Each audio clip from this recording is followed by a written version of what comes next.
Then let me ask that question to Sriraj Nair. Sriraj Nair, since Anila couldn't hear me, why don't you answer that question? That the BJP doesn't follow the principles of Bhagwan Ram in reality, but seeks to benefit politically from everything that he could potentially get to the voting booth on the day of polling.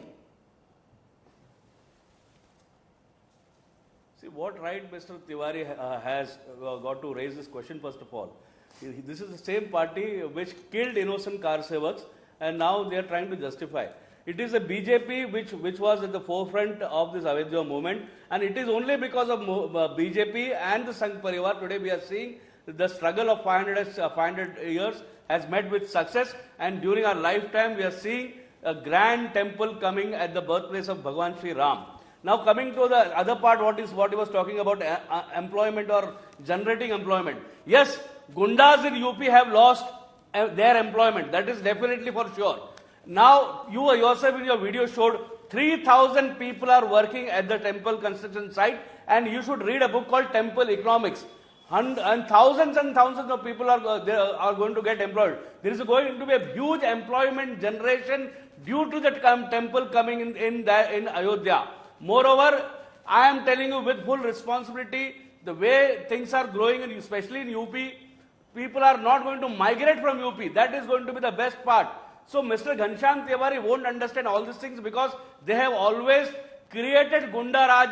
They have ensured that there is no investment which comes in UP. They have ensured that Muslims are appeased.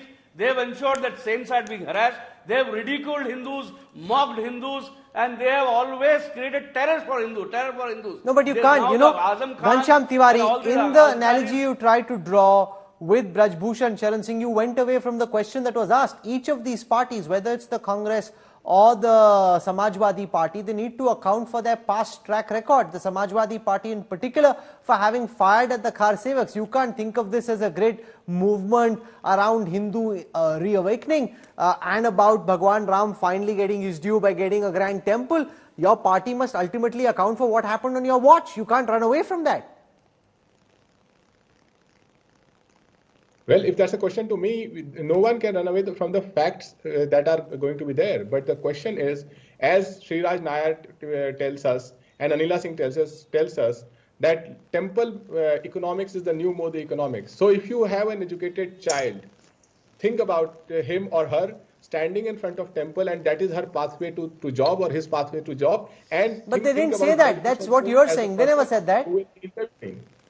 Think about Mr. Tiwari, I don't know from where okay, Sriraj, let him speak. Ghanshyam Tiwari, let him go on. There are hotels, there are going to be so many allied industries which are going to come near the temple.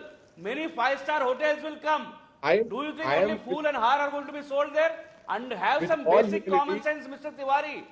Where are you educated from? Okay. So many five-star hotels are going to come. Okay, Ghanshyam Tiwari. Develop. Food and beverage industry is going to develop. Tourism is going to develop. Okay, Ghanshyam. Have some common sense, my dear friend. With all humility, Rahul, this is the set of ideas BJP has. From the Prime Minister saying that youth can sell pakoras, to Sriraj Nair and BJP saying that now they can also sell pakoras in front of temples, and temple economics is their way forward for 2 crore jobs. This is a sham. See, this is the reason they are losing elections after elections.